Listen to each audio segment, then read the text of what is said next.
Oke, oke, Bismillahirrahmanirrahim. Assalamualaikum warahmatullahi wabarakatuh. Waalaikumsalam warahmatullahi wabarakatuh.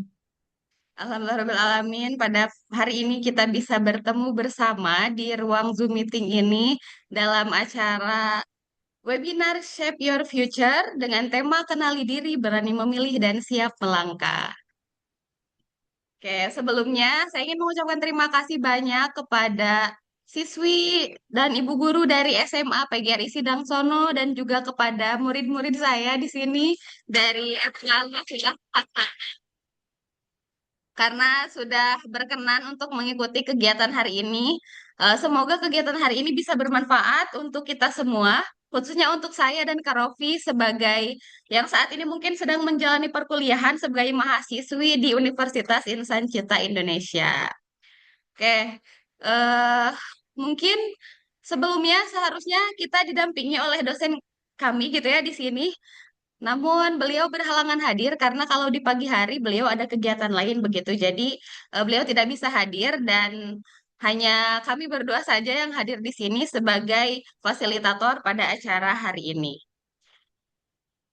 Baik, mungkin tanpa untuk mempersingkat waktu, mari kita awali kegiatan pada hari ini dengan mengucap basmalah bersama-sama. Bismillahirrahmanirrahim. Bismillahirrahmanirrahim. Oke, mungkin eh ada yang mau disampaikan dulu oleh Kak Rofi sebelum kita memulai kegiatan pada hari ini?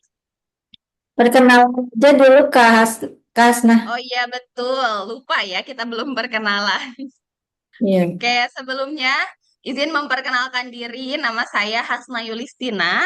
Saya merupakan mahasiswi semester 6 di Universitas Insan Cita Indonesia. Kebetulan saya dan Kak Rofi satu semester dan kita sedang mengambil bukan mata kuliah, program studi psikologi di Universitas Insan Cita Indonesia. Salam kenal untuk ibu dan siswa-siswi dari SMA PGRI Sindangsono. Silakan Kak Rofi.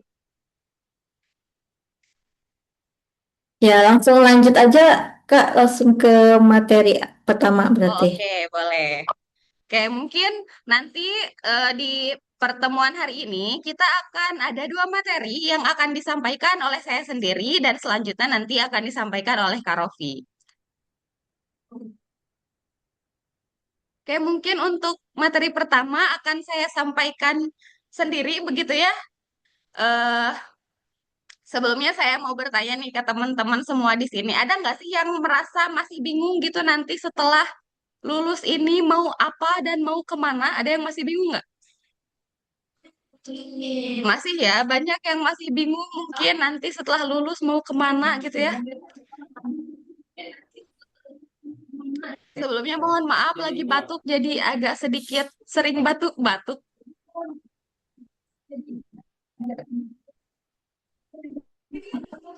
Ya sebentar sedang mencoba untuk share screen terlebih dahulu, materinya belum muncul.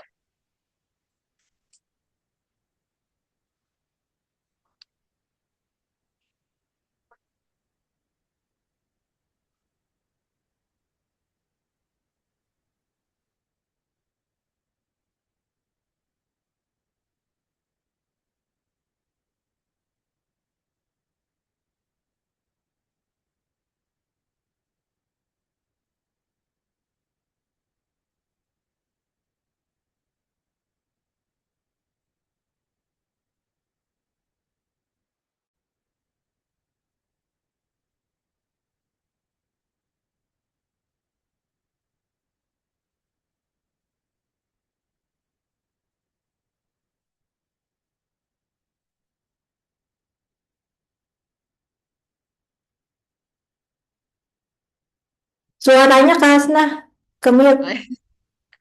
Oh iya, share screen-nya sudah terlihat ya teman-teman semua.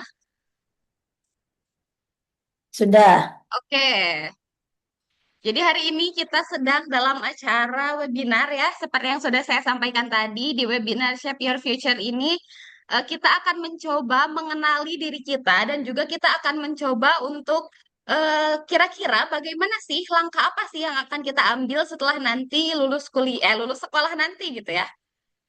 Oke,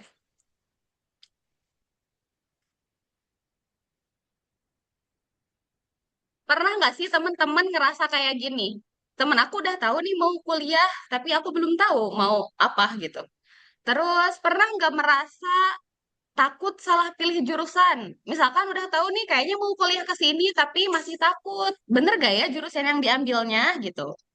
Terus pernah nggak ngerasa, aku sebenarnya bisa nggak sih gitu, ketika sedang melakukan sesuatu atau mau melakukan sesuatu, pernah kayak ada nggak yang eh keinginan orang tua dan kaliannya itu berbeda gitu? Oke, nah rata-rata permasalahan di usia anak-anak SMA itu biasanya permasalahannya seperti ini. Mau kuliah tapi bingung ngambil jurusannya apa. Terus ada juga yang mungkin masih bingung juga nanti setelah lulus apakah mau kuliah atau mau kerja gitu ya. Ada juga yang masih merasa, aduh bisa nggak ya gitu. Nah, menurut teman-teman perasaan seperti ini wajar nggak sih dirasakan oleh teman-teman? Wajar ya? Oke, betul. Perasaan seperti ini wajar. Kira-kira kenapa? Kenapa perasaan seperti ini dianggap wajar? Karena apa tuh? Karena masih remaja, betul. Biasanya kalau anak-anak remaja tuh masih perkembangan gitu ya, masih perkembangan emosi, masih perkembangan pola pikir dan lain-lain sehingga rasa ketakutan-ketakutan itu masih wajar, sangat wajar terjadi gitu ya.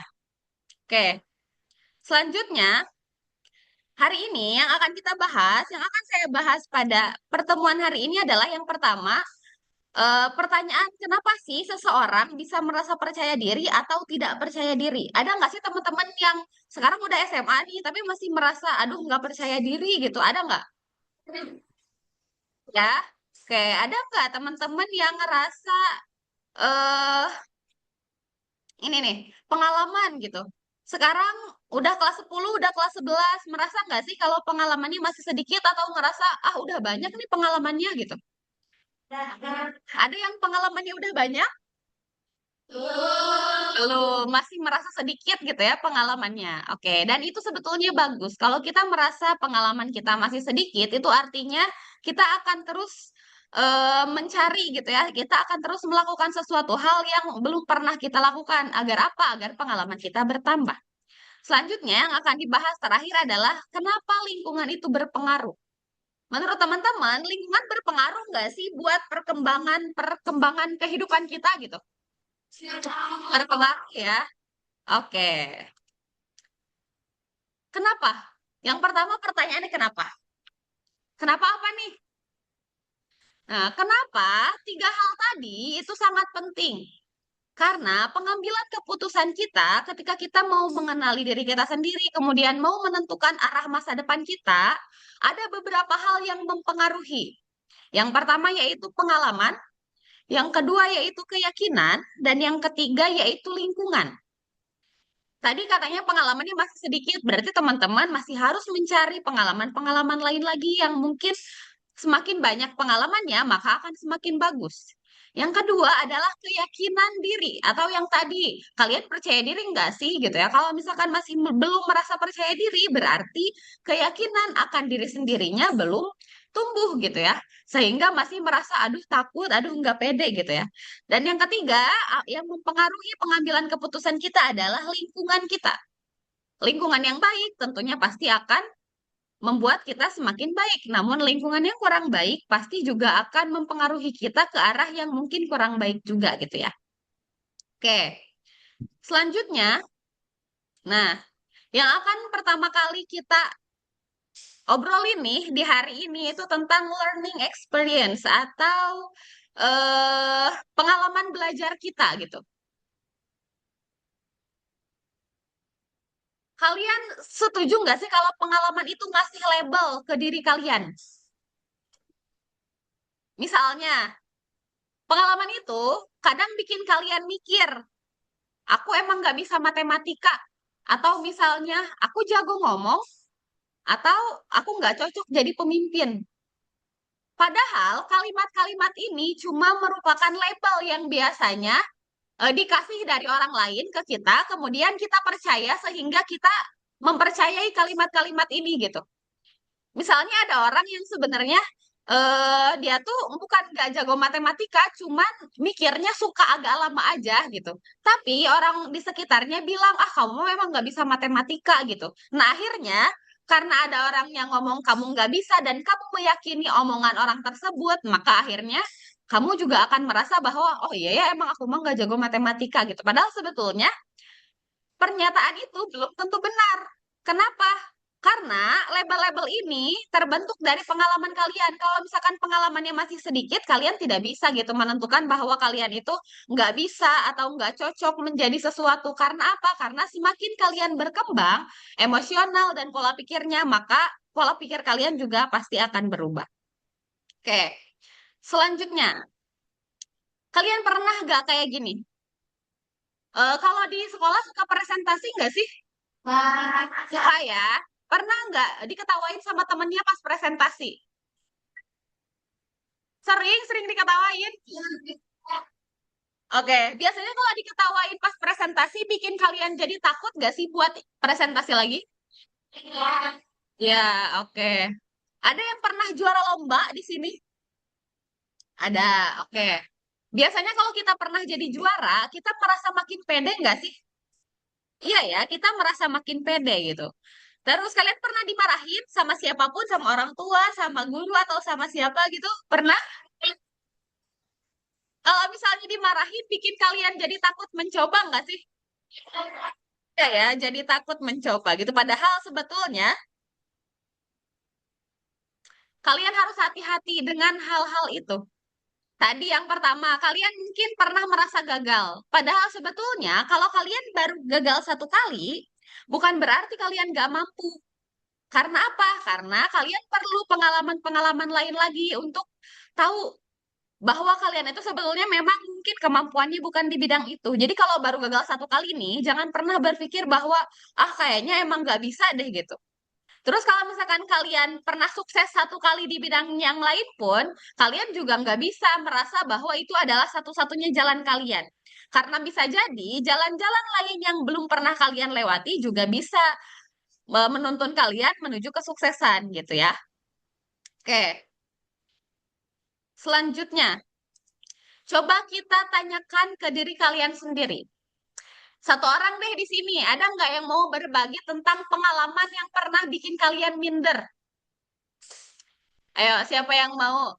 eh Siapa yang mau berbagi pengalaman di sini? Mungkin ada yang dulu pernah merasakan pengalaman, ih pernah deh waktu itu pas lagi kayak gini terus ngerasa minder gitu. Ada nggak? Ada. Siapa yang mau? Ayo. Ayo dari SMA PGRI boleh angkat tangannya. Ya, dari teman-teman SMA PGR ini ada nggak yang mau berbagi tentang pernah nggak sih mendapatkan pengalaman yang bikin kalian minder gitu? Ada. Ayo teman-teman PGRI. Apa tuh? Dibully. Dibully bukan?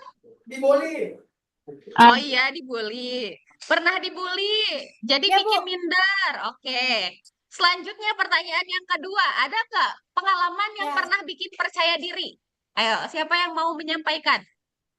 Ada yang punya pengalaman yang bikin percaya diri? Pernah tuh, Bu, Ada, aku tuh Bu. kayak gini. Terus jadi percaya diri gitu. Ada?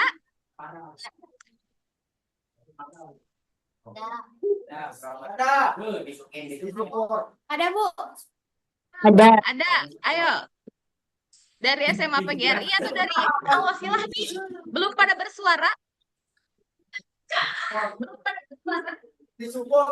Oke, biasanya pengalaman yang bikin kita percaya diri tuh kayak kita pernah jadi juara gitu ya, entah itu perlombaan atau mungkin kita pernah nih waktu itu biasanya nilai matematika aku tuh 50 gitu, tapi tiba-tiba waktu ulangan ini nilai matematika aku tiba-tiba jadi 80. Nah, kadang pengalaman-pengalaman seperti itu bisa membuat kita jadi lebih percaya diri. Meskipun sebelumnya misalkan kita merasa tidak mampu di bidang itu, ketika kita pernah berhasil di bidang itu, akhirnya kita menjadi lebih percaya diri di bidang itu, gitu ya.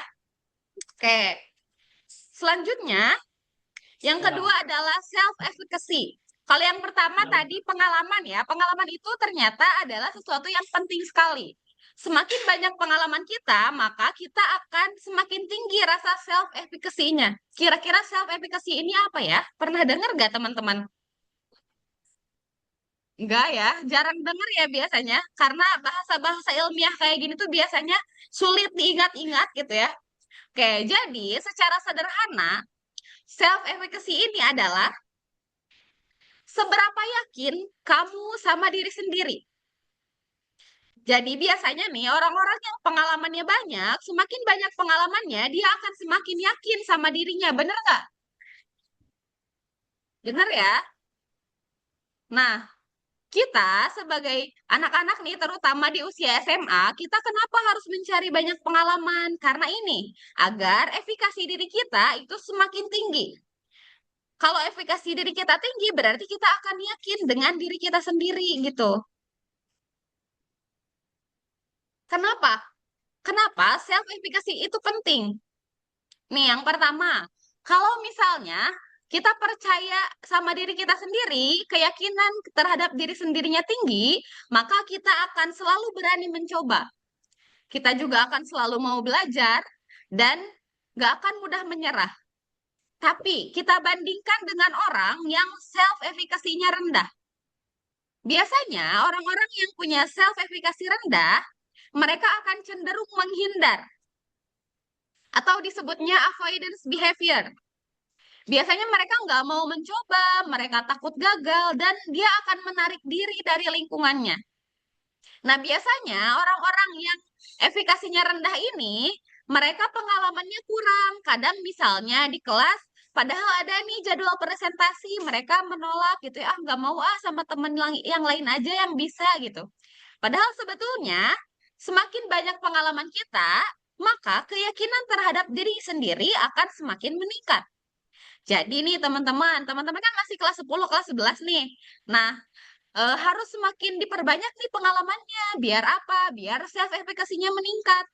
Ketika keyakinan terhadap diri sendiri meningkat, maka pasti kita juga akan keluar tuh kemampuan-kemampuan yang tadinya belum ada, akhirnya menjadi ada. Kenapa kita perlu tahu kemampuan-kemampuan kita? Ya untuk itu, untuk menentukan masa depan kita nanti gitu ya. Oke, selanjutnya efikasi diri ini ada 4 sumber yang bisa membuat efikasi diri ini meningkat atau menurun gitu ya. Yang menentukan efikasi diri ini rendah atau tinggi. Yang pertama yaitu mastery experience. Biasanya kalau kita pernah berhasil, kita pasti lebih percaya diri, bener gak? Tapi kalau misalnya kita gagal, biasanya rasa percaya dirinya menurun juga, bener gak? Nah, nah, selanjutnya yang kedua itu modeling. Ketika kita melihat orang lain berhasil, biasanya akan ada 2 hal yang muncul. Antara kita juga jadi mau berhasil atau kita jadi minder. Bener nggak? Iya. Kalau misalnya kita pengen efikasi diri kita meningkat, berarti ketika kita melihat orang lain berhasil, apa yang harus kita lakukan? Harus terus mencoba ya. Ketika misalnya, oh dia juga bisa, harus ada perasaan di dalam diri kita. Kalau dia bisa, kenapa kita enggak gitu? Jangan sampai ketika kita melihat orang lain berhasil, kita malah minder. Jadi kalau kita melihat orang berhasil harus dijadikan contoh. Oh, dia bisa berhasil tuh di bidang itu. Berarti kita juga seharusnya bisa gitu ya.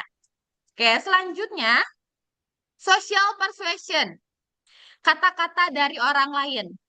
Yang tadi itu tuh yang tadi kita bahas di awal, misalnya aku nggak bisa ngomong di depan umum gitu. Terus ternyata orang lain juga menyetujui gitu ya, menyetujui pernyataan kamu gitu. Akhirnya kamu mempercayai bahwa, oh iya saya memang nggak bisa ngomong di depan umum karena orang lain juga setuju bahwa saya nggak bisa ngomong di depan umum gitu. Padahal sebetulnya itu adalah hal yang salah. Salahnya di mana? Di lingkungannya. Karena lingkungan itu berpengaruh, ketika lingkungannya memberikan insight-insight negatif, maka akan membuat diri kita berpikir tentang hal-hal yang negatif juga. Tapi kalau misalnya kita ada di lingkungan yang positif, insight-insightnya positif, pasti kita juga akan menjadi pribadi yang lebih positif lagi gitu. Selanjutnya, psychological state atau perasaan kita. Kadang kita tuh terlalu mengedepankan perasaan gitu, bahkan sampai membuat logika kita sendiri itu kayaknya udah deh nggak dipakai deh logikanya gitu, yang dipakai cuma perasaan aja gitu. Ada perasaan malu, ada perasaan takut gitu, tapi nggak dianalisis tuh kenapa ya kita ngerasa malu gitu. Kenapa ya kita ngerasa takut? Kita nggak ketemu tuh si why-nya, si kenapanya gitu. Akhirnya apa? Akhirnya efikasi diri kita akan menjadi rendah. Jadi ketika kita punya perasaan malu atau takut, kita harus mencari sumbernya, kita harus mencari alasan kenapa kita merasakan perasaan itu. Agar apa? Agar kita bisa menemukan solusi dari perasaan yang kita rasakan itu. Biar apa ya? Biar efikasi dirinya semakin meningkat. Oke. Kemudian, gimana cara meningkatkan efikasi diri gitu ya? Jadi efikasi diri ini bukan sesuatu yang stagnan. Jadi efikasi diri ini sifatnya statis, dia bisa naik, bisa turun gitu ya. Dengan cara apa? Dengan cara latihan, teman-teman. Yang pertama, latihannya kita akan memulai dari hal-hal kecil. Misalnya, oh saya mah nanti cita-citanya mau jadi dokter misalnya gitu. Buat mencapai dokter itu kita harus apa dulu nih? Kita mulai dulu dari hal-hal kecil. Oh, kita harus rajin baca misalnya gitu. Kita harus rajin belajar nih, mempelajari apa yang mungkin nanti bakal dipelajari gitu. Kita harus mulai mengetahui hal-hal yang dari hal kecil dulu gitu. Atau misalnya saya nanti pengen jadi apa ya? Jaksa gitu misalnya ya, atau misalkan jadi hakim misalnya gitu. Berarti biasanya jaksa dan hakim ini mereka harus pintar ngobrol gitu, ya, harus pintar berbicara, public speakingnya harus oke. Berarti gimana cara memulainya? Kita harus berusaha tuh dengan cara misalnya ikutan dulu, oh ya udah deh kita mulai belajar presentasi ini di kelas gitu. Atau misalnya kita kalau misalkan ada acara mau nyoba deh jadi MC-nya gitu atau jadi apa. Nah, itu salah satu latihan untuk meningkatkan efikasi diri. Kemudian yang kedua, ubah self-talk, ubah cara berbicara kita ke diri sendiri. Yang tadi, ketika kita merasa tidak percaya diri, maka kita harus mengubah cara berpikir kita dan cara kita memperlakukan diri kita gitu. Kalau kita sedang merasa tidak percaya diri, coba untuk berbicara dengan diri sendiri, enggak kok, kamu bisa kok, yuk kita belajar yuk biar bisa gitu. Jadi apa ya? Kadang motivasi dari luar itu pengaruhnya cuma sedikit buat diri kita gitu. Yang paling besar adalah motivasi dari diri sendiri. Kalau kitanya mau, maka kita pasti akan mampu. Tapi kalau misalkan kitanya nggak mau, sampai kapanpun kita nggak akan berubah gitu. Pasti akan tetap stuck di situ. Selanjutnya, cara latihannya yang ketiga yaitu cari lingkungan yang mendukung. Jangan sampai nih, misalnya teman-teman waktu itu ngerasa, "Ih, iya aku mah nggak bisa." Terus lingkungannya juga mendukung statement dari teman-teman itu. Udah mah kita teh ngerasa nggak bisa, terus lingkungannya juga bilang, "Iya dah kamu mah nggak bisa kan," gitu. Nah kita harus cari lingkungan yang ketika kita bilang nggak bisa, nggak ada orang yang bilang, "Enggak kok kamu bisa, ayo aku bantuin yuk kita belajar bareng biar bisa," gitu.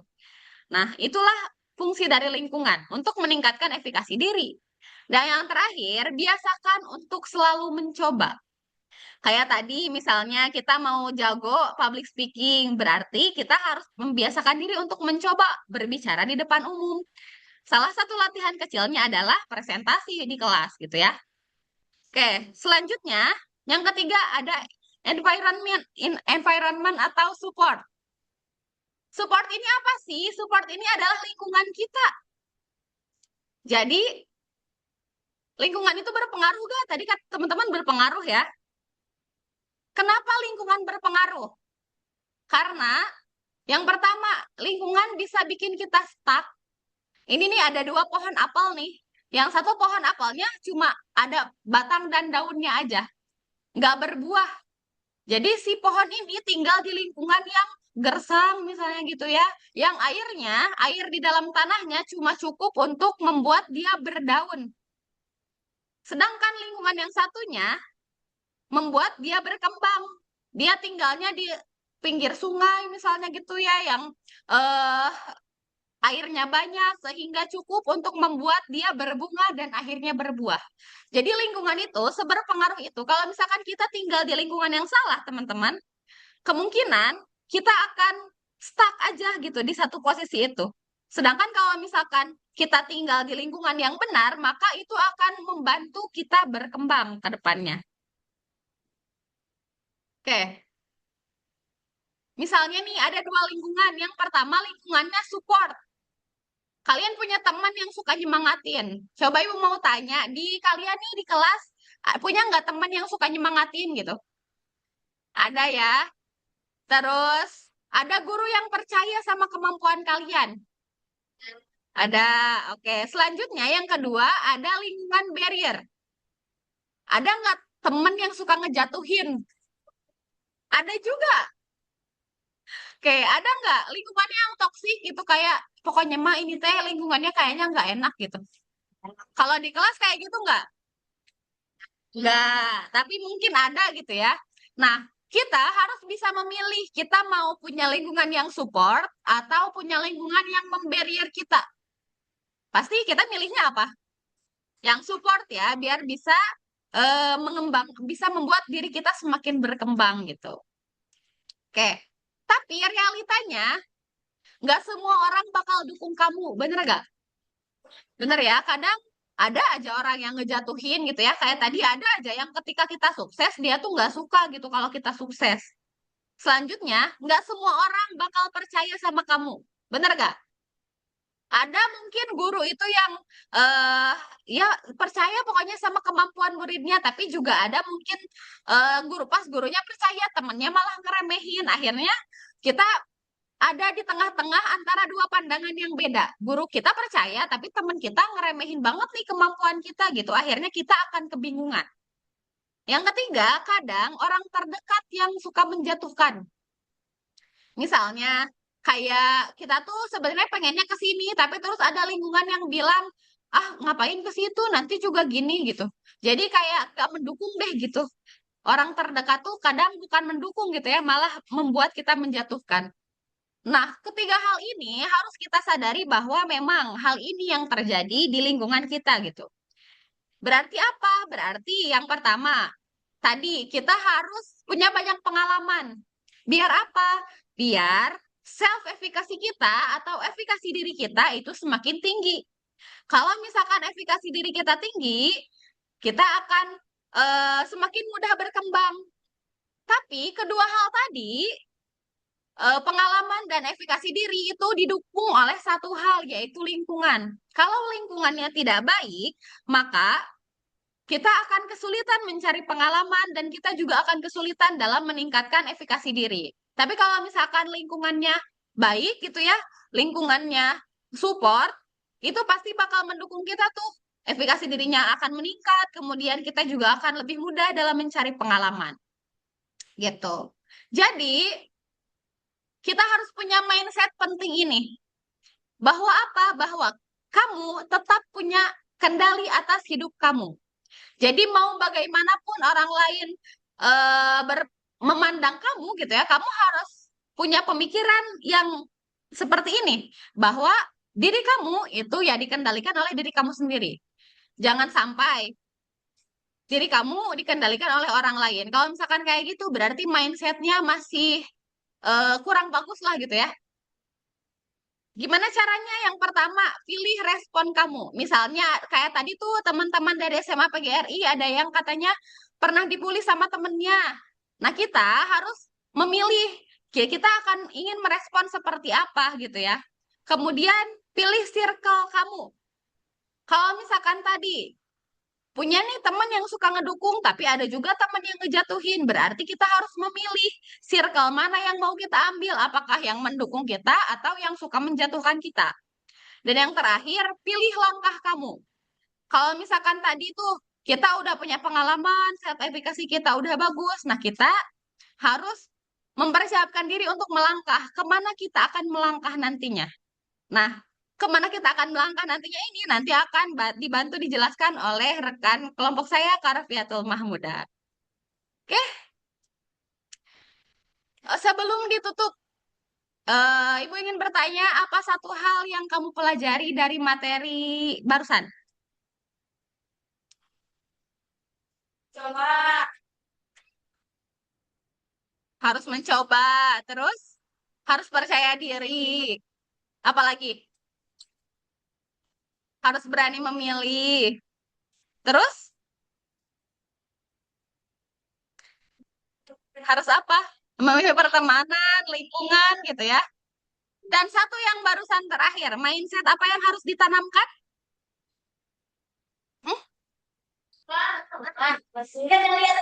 Ya, betul. Bahwa kamu punya kendali atas dirimu sendiri gitu ya.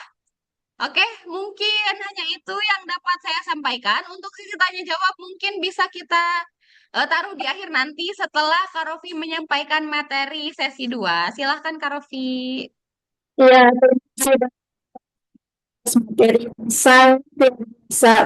Kalau saya aja dengar kayak ada sesuatu yang termotivasi dari tasnya tadi. Gimana tadi teman-teman sudah terbayang kan sambil buka eh, jadi kita interaksi aja. Boleh sebelum saya melanjutkan materinya, boleh teman-teman ditulis tadi mengenai melanjutkan self efficacy apa yang kira-kira teman-teman eh, identitas apa yang dimiliki teman-teman, coba ditulis kira-kira teman-teman itu memandang teman-teman itu seperti apa, coba ditulis di buku catatannya. Boleh ada bawa buku semua, kemudian boleh ya,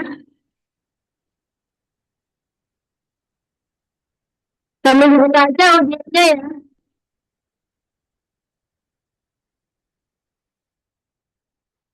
jadi Gimana Kak? Kurang terdengar?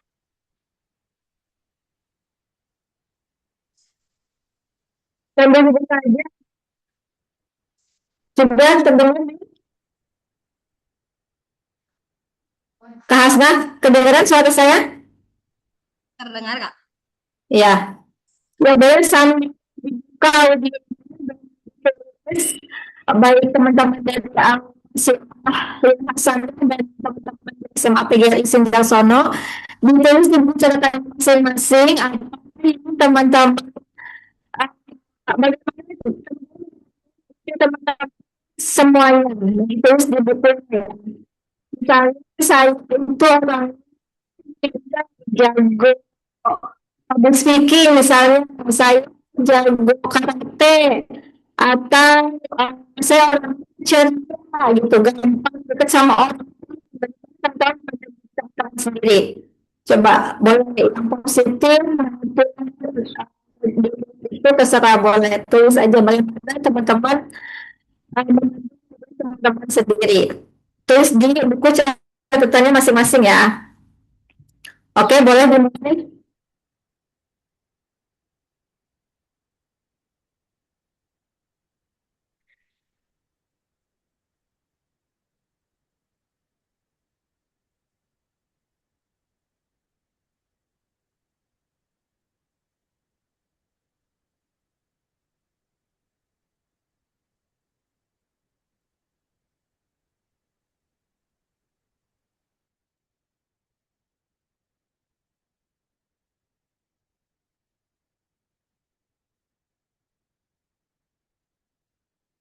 Ya, sambil ditulis ya. Setelah ditulis nanti ada ucapan self efficacy atau cara teman-teman pada diri sendiri itu seperti apa.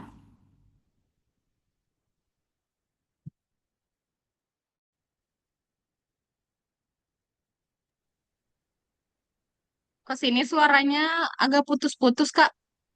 Oh, putus-putus ya. Ya, Sinyal. jadi Tep- kurang terdengar.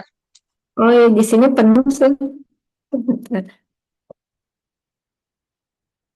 Hmm. Bisa diulang Kak instruksinya biar bisa disampaikan ke teman-teman yang ada di sini. Iya boleh. Jadi teman-teman silakan buka catatannya untuk menulis self efficacy. Bagaimana caranya teman-teman semua terus bagaimana cara terhadap diri kalian sendiri. Silakan ditulis. Misalnya, nama saya, saya menilai saya itu misalnya menarik atau jago public speaking, jago presentasi, saya dekat dengan orang lain, kayak gitu. Silakan beberapa poin. Boleh tulis 3 atau 4 atau 5, silakan. Teman-teman dari PGRI buka aja audionya yang di sambil interaksi.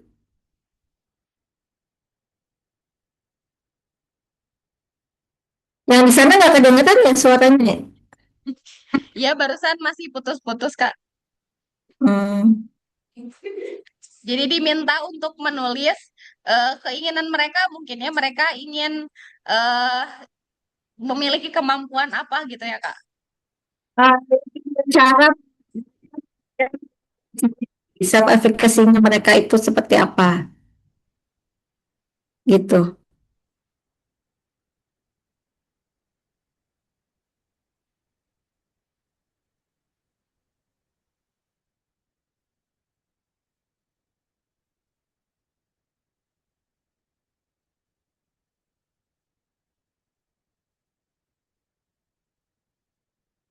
Sudah ada boleh kalau yang sudah ada yang mengucapkan.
Boleh. Saya sudah kayak abudian tapi belum.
Oke, ada yang sudah. Jadi sama PGRI atau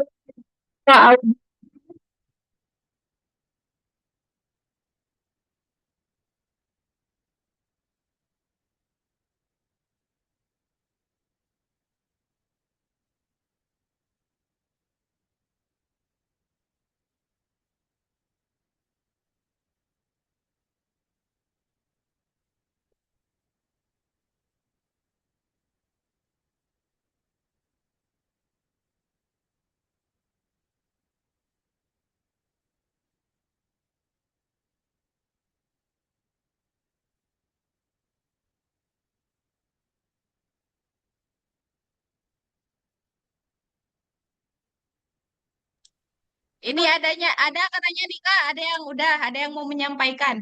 Di sini. Iya, harus yang dekat ya. Di sini. Ikut di kamera Ibu aja. Ya, boleh.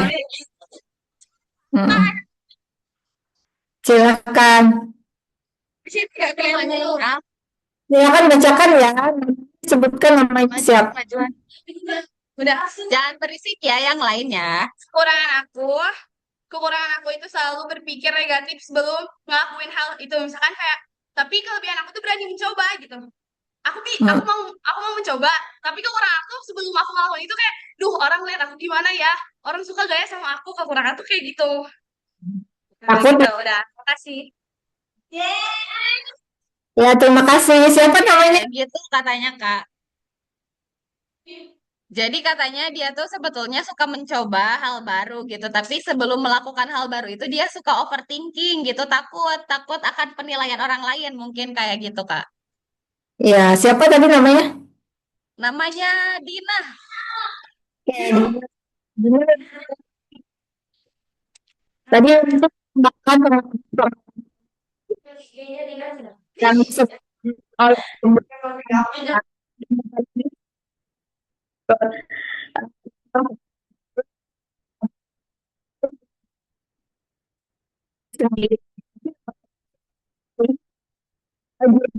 lagi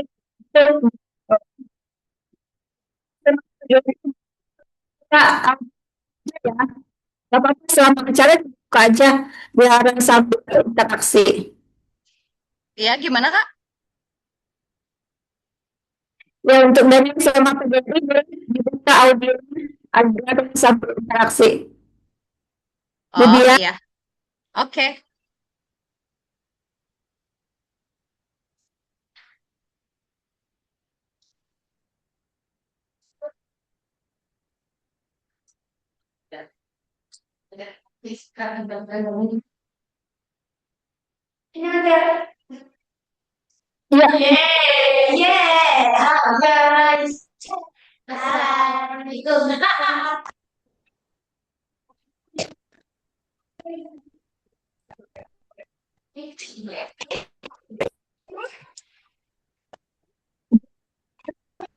Oke, udah Kak.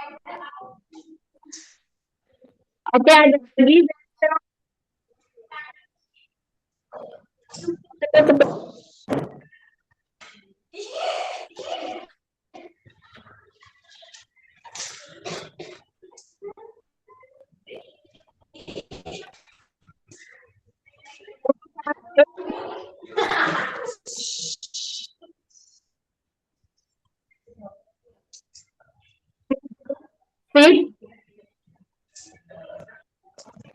Oke, silakan ada lagi yang kan tadi contoh. Oke, sekarang lanjut ke materi. Maka saya lihat ya biasanya dia suka PGR jadi Miss Op.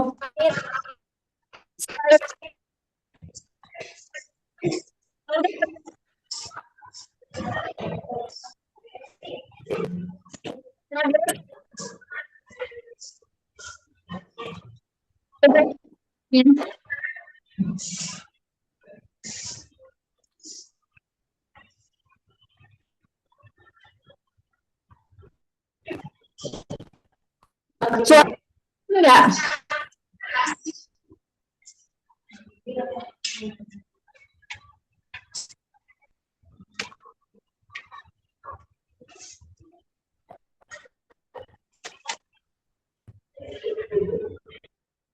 Kedengeran kan suaranya?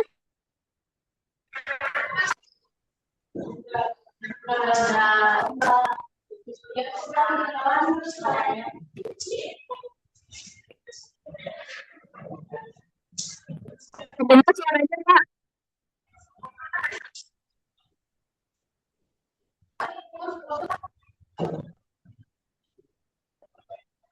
Kalau Kak Hasna kedengeran suaranya?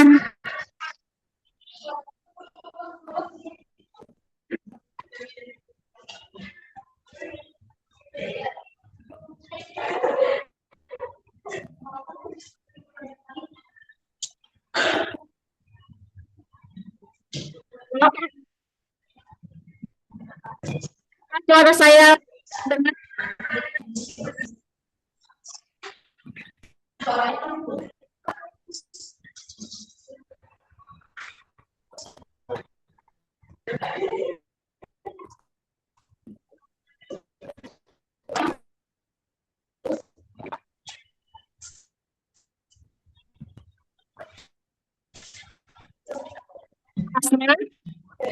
Saya terdengar. Saya putus kota. Putus.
Belum ada dua deh.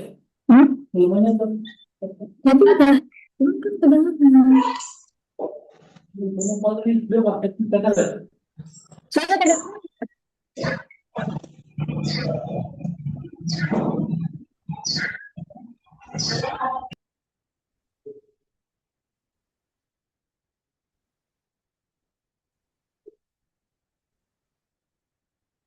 Jangan di kelas ya. Iya, jangan di kelas itu. Nah, dimasukin colokannya deh. Bukan kamu nih soalnya. Wah, laptop tuh. Iya.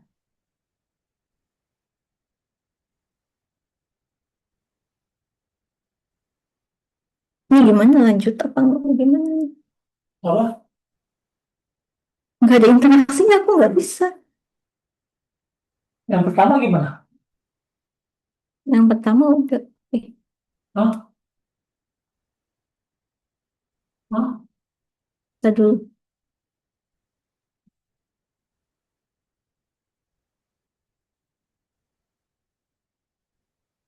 Halo Kak Hasan, cek sound dulu. Nah, udah. Lalu masalahnya deh. Misalnya pakai apa? Noh? Hmm. Pakai apa? Kedengeran nggak sih suaranya? Ada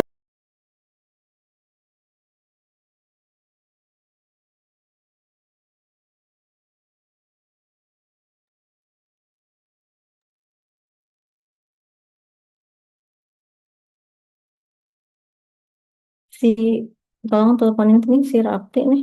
Mau apa? Itu yang jagain beda orang. Ingin apa? Kedengaran nggak, Kak? Suara aku, suara aku ya? Oke, oke. Lanjut, Kak.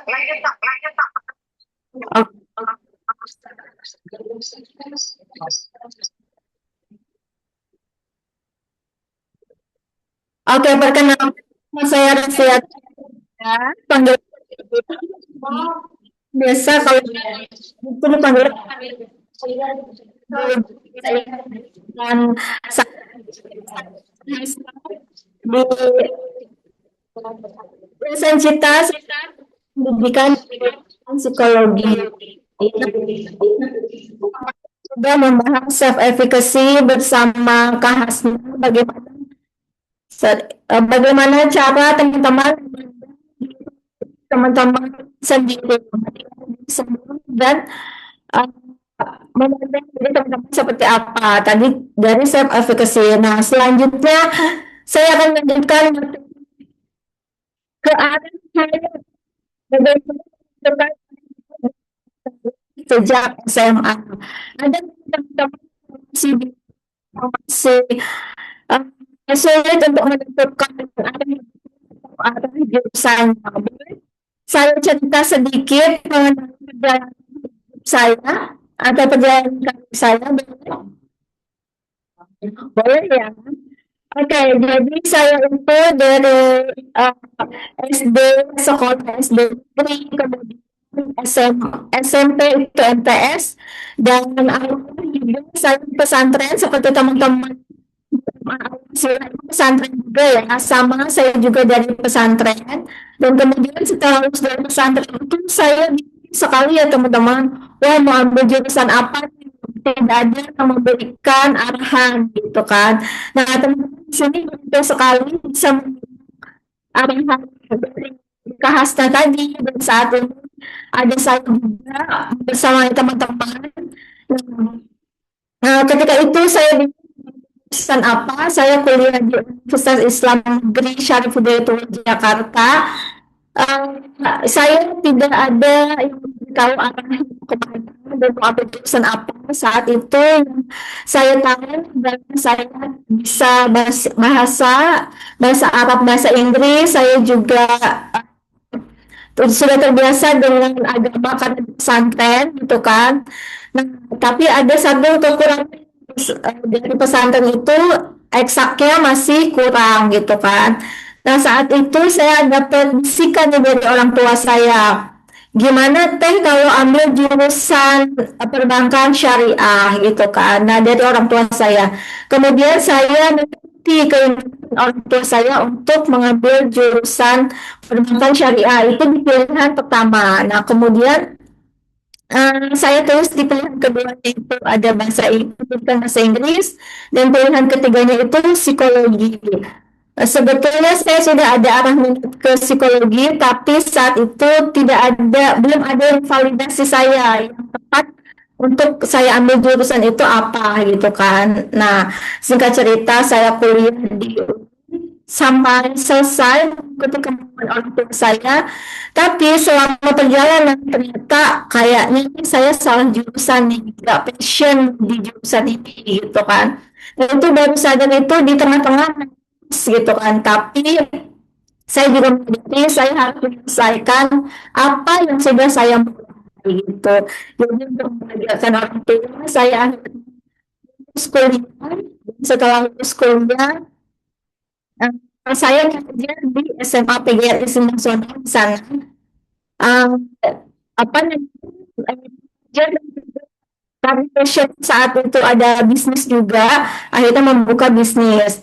Dan sambil mengisi waktu, saya juga melanjutkan pendidikan kembali. Kemudian saya melanjutkan S2 di Universitas Indraprasta, mengambil pendidikan bahasa Inggris. Karena saya mengajar bahasa Inggris, akhirnya saya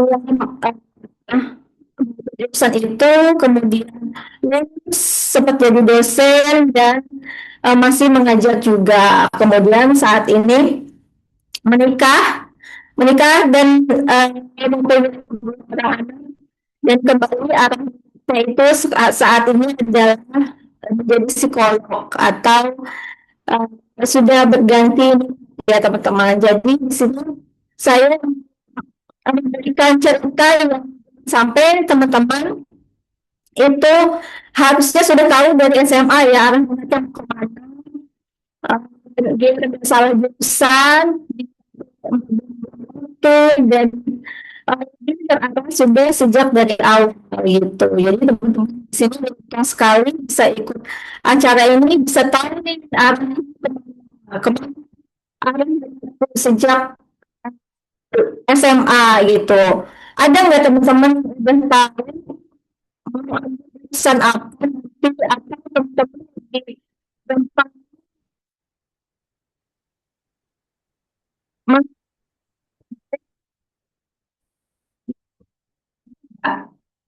Ada yang udah tahu jadi apa nanti? Oke, lanjut.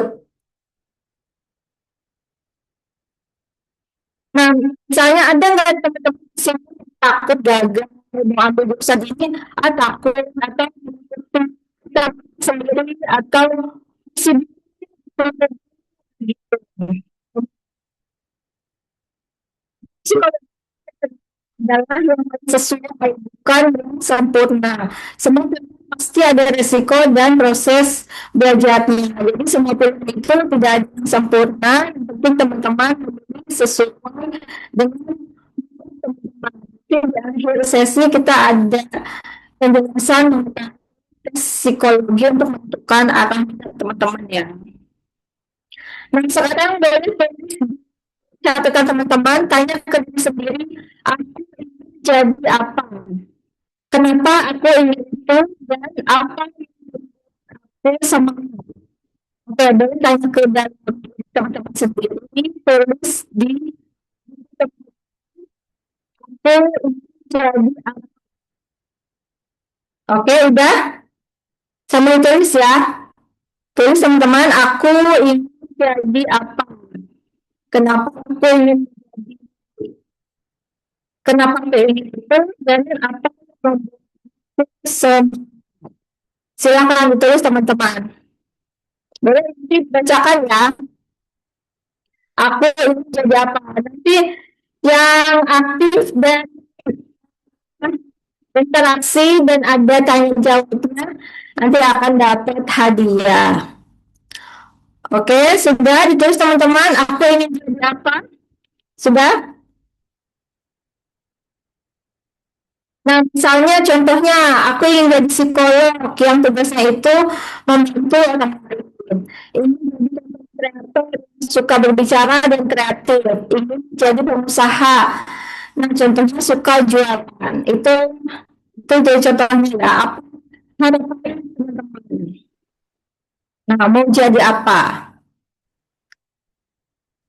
Kemudian selanjutnya uh, spesifik menjadi achievable required goal. Oke, sekarang kita lanjut mana menentukan goal teman-teman. Tadi kan sudah menentukan saya menjadi apa. Kita lihat lagi goal seperti apa, bagaimana cara menentukan goalnya. Goal kita harus jelas, bisa diukur dan realistis, kemudian sesuai dengan diri kita atau relevan, dan kemudian ada batas waktunya ya teman-teman. Nah, misalnya contohnya kayak gini, aku ingin sukses. Nah, itu masih belum terukur ya, suksesnya itu di bidang apa.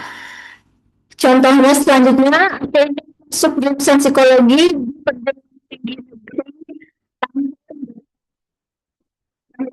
kalau masih kelas 10 atau uh, yang kelas 11 bisa ditulis tahun depan. Atau apa teman-teman misalnya ada yang dokter, boleh aku ingin masuk jurusan kedokteran di tahun depan. Misalnya kayak gitu. Tuliskan aja kampusnya apa. Jadi tadi goal jelas, bisa diukur, realistis, sesuai dengan diri kita dan ada batas waktunya. Kemudian cari informasi saat tersebut. Nah, sekarang itu informasi sudah terbuka ya teman-teman. Jadi kita bisa akses dimanapun teman-teman berada. Cari informasi kalau di pesantren, misalnya nggak boleh pegang handphone, bisa tanya ke gurunya, bisa tanya ke Bu Hasna, tanya sama tanya guru BK, terus kemudian coba tes minat bakat ya. Itu biasanya dibuka oleh psikolog atau konselor. Terus mulai belajar dari sesuai tujuan. Nah, sekarang teman-teman sudah ada yang harus seperti ini. Jangan sampai nanti ada di tentang atau saya sendiri arah tujuannya. Nah, kalau punya arah tujuannya, coba teman-teman kenal sekarang dengan tes minat bakat itu. Kemudian, nah ini ada di SMA PGRI Nasional sudah si hasil riset ya Bu Hasna. Nah, atas nama Syahla itu sudah keluar hasil yang pertama enterprising, investigatif dan artistik. Jadi tes Riasek ini digunakan untuk tes kepribadian untuk ke arah karir teman-teman. Nah, entrepreneurship yang pertama itu suka memimpin, percaya diri, suka tantangan, syahwat, perhatikan, itu yang kenal juga sama penerjipan syahwat. Kemudian investigatif suka menganalisis dan mencari solusi. Yang ketiga artistik, kreatif, imajinatif. Nah, contoh karir itu, contoh karir dan jurusannya ini menjadi komunikasi cocoknya ya. Jadi Najima cocoknya di ilmu komunikasi, psikologi, bisnis atau manajemen, public relation, marketing, broadcasting, kewirausahaan. Nah, untuk karirnya itu sendiri bisa ke arah content creator, entrepreneur, motivator atau trainer, konselor atau psikolog, marketing strategis atau digital marketer atau public speaker. Nah, di sini kan sudah jelas ya arah teman-teman. Contohnya di sini Jiwa Syahra, jurusannya itu sudah tahu, kemudian nanti arah karirnya mau ke mana sudah tahu gitu, sesuaikan dengan uh, zaman sekarang ya arah karir sekarang. Jadi sekarang itu ada digital marketer, ada content creator, ada copywriter kayak gitu. Banyak pilihan karirnya disesuaikan dengan arah teman-teman ini. Nanti kalau misalnya ada yang sudah isi riaseknya yang dikasih oleh guru, diserahkan ke saya nanti dia dibantu analisa biar teman-teman gak bingung lagi.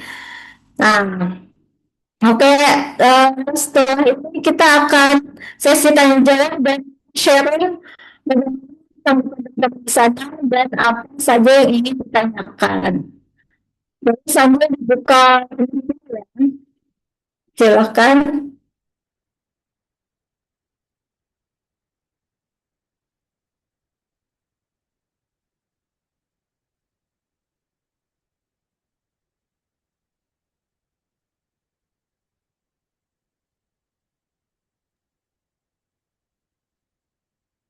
Sudahkah materinya? Sudahkah materinya? Tadi ya, share screen.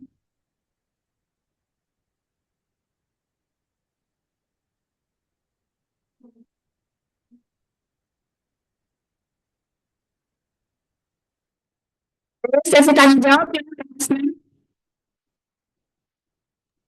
Oke, berarti kita sudah mulai masuk ke sesi tanya jawab. Kalau untuk yang SMA PGRI-nya udah keluar ya, Kak?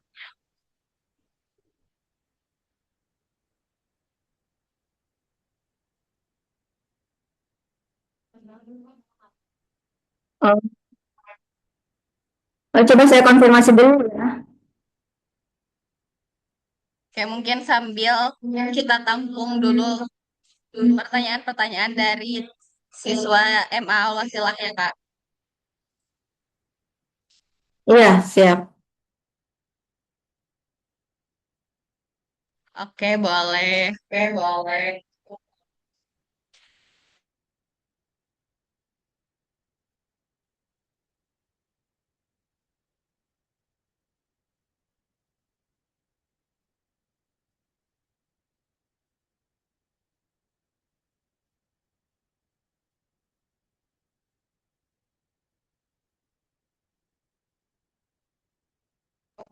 Oke, lagi.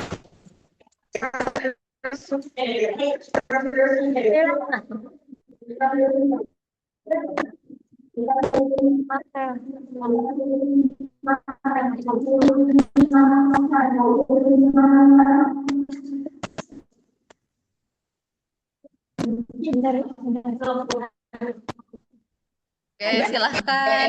Apa pertanyaannya nih? Jadi Kak, saya di sini nanya tentang kalau yang efikasinya gimana nih? Rendah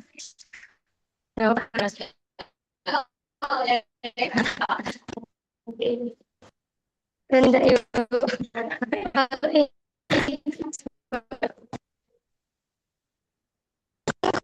Kalau orang diam itu pasti efikasinya rendah.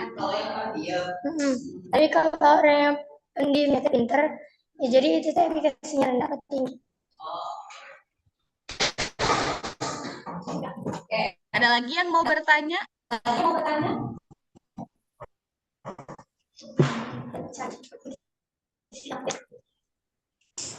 Guru, siapa yang mau bertanya?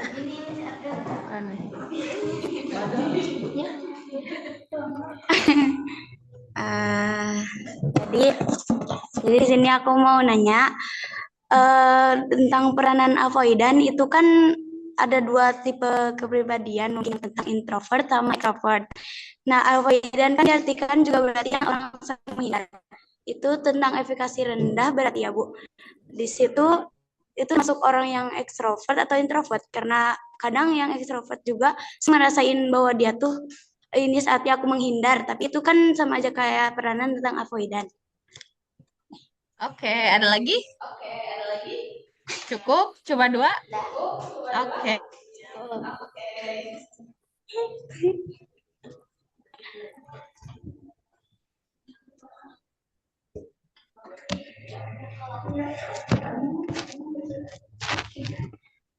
Oke, jadi dari anak-anak di sini ada yang nanya, katanya Dika. Tadi yang pertama pertanyaannya, orang yang efikasinya rendah itu gimana? Oh, kalau orang pendiam apakah karena efikasinya rendah? Ya, jadi katanya apakah orang yang pendiam tapi dia itu pintar termasuk efikasi rendah atau enggak gitu. Berarti mungkin apakah efikasi diri ini ditentukan dari dia tuh pendiam atau enggak gitu ya, mungkin seperti itu. Eh, Jawab Kasna. Ya. Ya tadi apakah kalau itu termasuk self efficacy-nya rendah gitu ya? Ya. Kalau misalnya introvert atau bisa kepribadian bukan berarti self efficacy-nya rendah ya. Jadi itu introvert dan extrovert itu adalah bukan yang extrovert lebih bagus atau introvert tidak bagus, bukan seperti itu ya teman-teman. Jadi itu adalah dua jenis kepribadian yang berbeda. Baik introvert maupun extrovert yang berbeda. Belajar dan sama-sama bagus loh. Yang penting kita tahu introvert itu cocoknya di dalam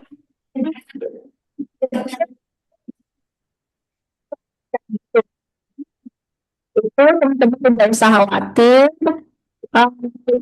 cenderung pendiam tapi berlatihan gitu. Pendiam itu kan kepribadian, bukan berarti tidak bisa berbicara kan, bukan berarti tidak bisa tampil di depan umum gitu. Nah, semua itu bisa dilatih. Dan apa kalau zaman sekarang bisa teman-teman bisa buat konten gitu, konten sehari konten yang teman-teman misalnya tentang bidang yang teman-teman beauty misalnya contohnya atau apapun yang teman-teman ngerti gitu. Introvert itu bukan menjadi hal tapi bisa dilatih misalnya itu dengan presentasi latihan presentasi atau misalnya untuk teman-teman bikin konten ya jadi ambil handphone video pesantren banyak latihan public speaking ada biasanya untuk latihan untuk melatih agar benar. Oke.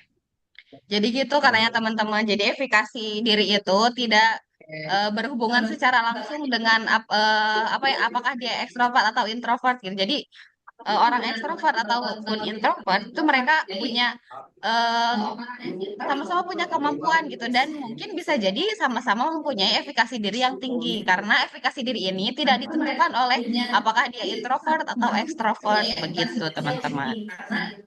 Oke, mungkin dari SMA PGRI Sindang Sono ada yang mau bertanya? Iya, dari SMA PGRI Sendang Sono. Ada yang mau bertanya atau tapi ada yang udah selesai ya dan sudah dibacakan tadi Najima Syahla. Mana orangnya? Ada? Najima Syahla? Ada nggak? Adakah di sana Najima Syahla?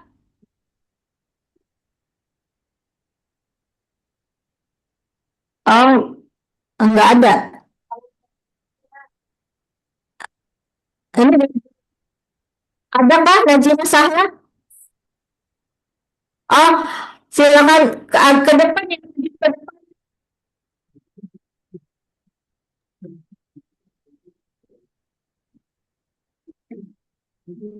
Halo, Najima Syahla.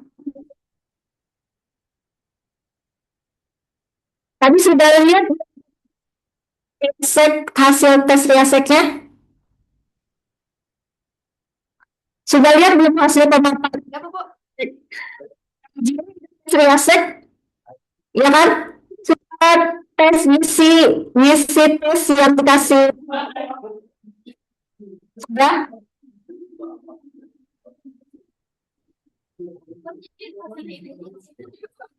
Tadi sudah lihat belum hasilnya? Arah udah tahu mau ambil jurusan apa? Mohon maaf. Sinyal. Suaranya putus-putus. Suaranya putus-putus. Gimana ya?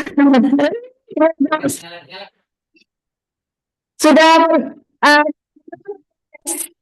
riasek jurusannya sudah tahu mau ambil jurusan apa? Tadi setelah dibacakan.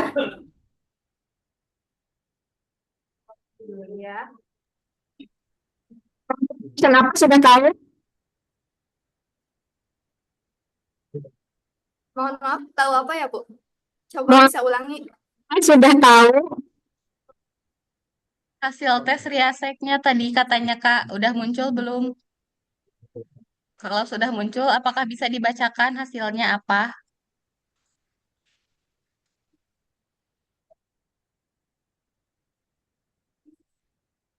Kayak itu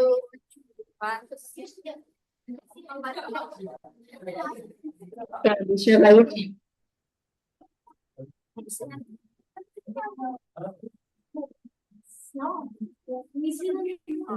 ilmu komunikasi, Iya.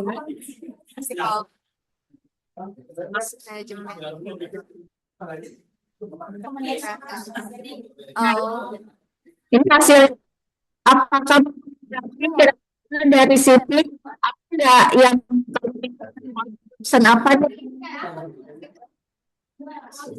kalau saya pribadi ya, saya tertarik di antara ilmu komunikasi, psikologi, atau enggak bisnis manajemen Oh, gitu. dari yang ada di sini.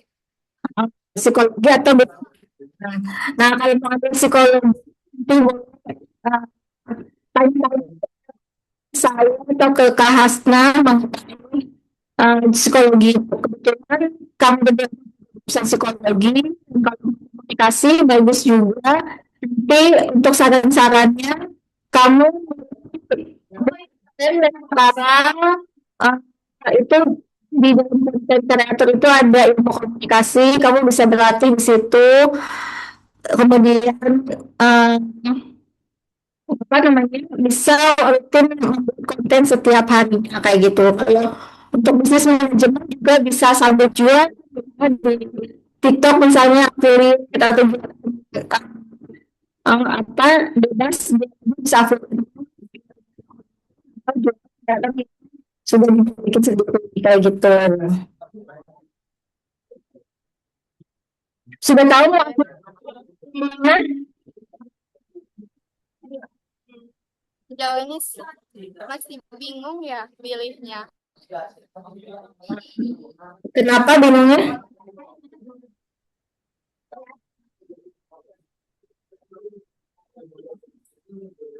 Oh, oh, belum ada pilihan kampusnya ya? Kalau kampus masih nyari-nyari juga sih. Oke, oke. Masih nyari-nyari ya. Sama apa? Sudah lebih jelas. Apa? Yang penting kita cari kampus yang ada jurusan komunikasi atau psikologi atau bisnis manajemen gitu. Oke. Ada yang ingin ditanyakan dari sini? Hmm, Sebenarnya saya juga tertarik sama prodi hubungan internasional sih, Miss. Oke, HI juga bisa masuk juga. Ya, Tinggal pemeriksaan bahasanya ditingkatkan lagi bahasa Inggris sama bisa kalau di PGRI. Kalau mau internasional. Hmm. Oke, sudah bagus. Jadi topik yang lainnya teman-teman nanti kalau misalnya ada yang isi riasek lagi ya akan ada lagi yang teman sama PGRI masih terjawab ya lagi. ya. Oke, oke, terima kasih. Ada lagi yang ingin ditanyakan? Ya, Cukup, cukup. cukup, Bu. Ya, terima kasih. Terima kasih ya, Miss. Ya, sama-sama.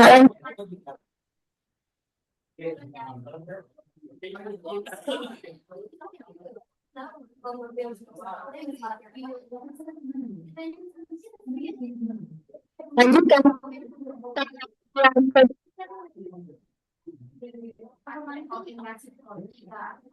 Gimana, Kak?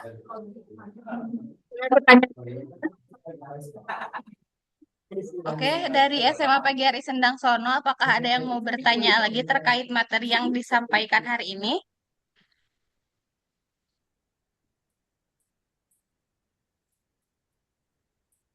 Ada yang ingin bertanya lagi dari SMA PGRI? Oh, ini ada yang maju lagi nih. Iya, silahkan. Cukup, Bu. Cukup. Ya, Bu. Iya, ada yang mau ditanyakan?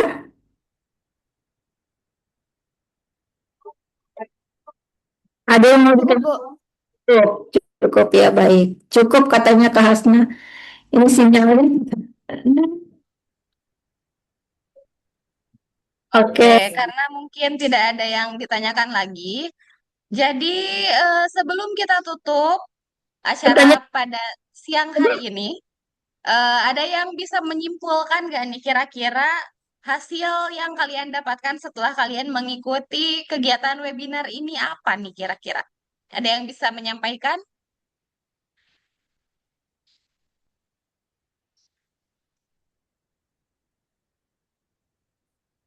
Tadi kan kita udah belajar nih tentang gimana caranya supaya kita kenal sama diri kita gitu, gimana caranya meningkatkan self efficacy. Kemudian tadi Kak Rofi juga menyampaikan terkait eh, gimana untuk menentukan karir kita ke depannya gitu. Nah, ada yang bisa menyimpulkan mungkin terkait materi yang sudah disampaikan hari ini?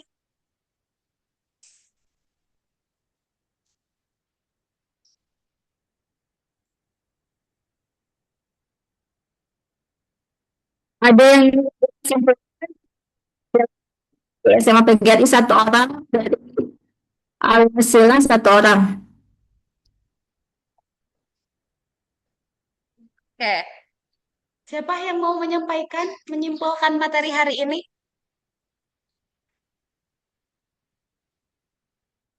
April mau. Boleh. Nih, makanya ambil.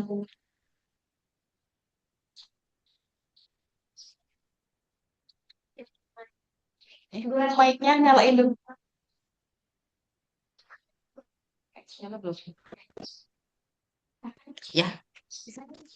Oke, ini dari Emal Wasilah ada yang mau menyampaikan nih katanya, Kak. Menurut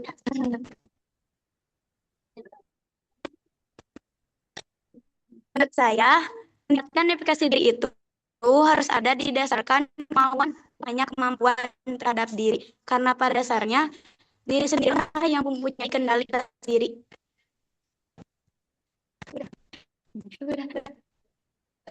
Oke. Satu lagi SMA PGRI. Makasih. Dari SMA PGRI Sindang Sono mungkin ada yang mau menyimpulkan terkait materi hari ini. Cukup, Bu. Ya, silakan. Cukup.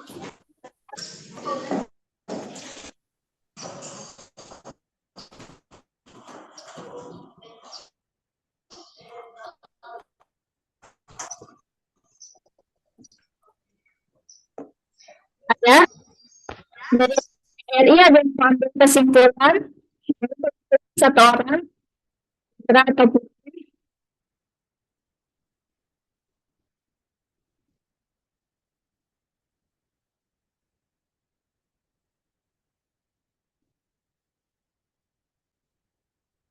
Kesimpulannya ada? Oke, mungkin belum ada ya. Ya. Kalau misalkan tidak ada lagi yang mau menyimpulkan terkait hasil dari webinar hari ini, karena tadi sudah diwakili oleh siswa dari MA Al-Wasilah. Sebelum kita tutup kegiatan hari ini, saya ingin mengingatkan kembali kepada teman-teman bahwa yang sudah kita pelajari hari ini merupakan bekal kita gitu ya untuk nantinya ke depannya kita mau menentukan langkah kita gitu. Setelah lulus ini kita mau kemana? Jangan sampai setelah kita lulus kemudian setelah melanjutkan gitu ya kita sudah tahu nih, oh iya habis lulus mau kuliah tapi ternyata akhirnya salah menentukan jurusan, salah menentukan jenjang karir kalian mau seperti apa hanya karena kalian tidak mengenal diri sendiri. Jadi semoga setelah kegiatan ini berakhir, teman-teman semua bisa lebih mengenal diri sendiri, kemudian bisa lebih percaya diri lagi, bisa mencari pengalaman yang lebih banyak lagi, dan bisa mencari lingkungan yang lebih baik agar ke depannya teman-teman bisa berkembang menjadi pribadi yang lebih baik lagi. Oke, mungkin sekian dari kami. Semoga kegiatan hari ini bisa bermanfaat untuk kita semua. Terima kasih atas kehadirannya dari siswa-siswi SMA PGRI Sindang Sono, kemudian dari siswi di MA Al-Wasilah sana. Billahi taufiq wal hidayah. Wassalamualaikum warahmatullahi wabarakatuh. Waalaikumsalam warahmatullahi wabarakatuh. Terima kasih, Bu. Oke, terima kasih Kak Rofi, terima kasih semuanya. Sampai jumpa lagi di pertemuan-pertemuan selanjutnya. Ya, terima kasih Kak Hasna, terima kasih SMA PGRI Sindang Sono dan MA Hasanah, sukses semua untuk kita semua. Amin, amin. Ya Rabbal Alamin. Oke.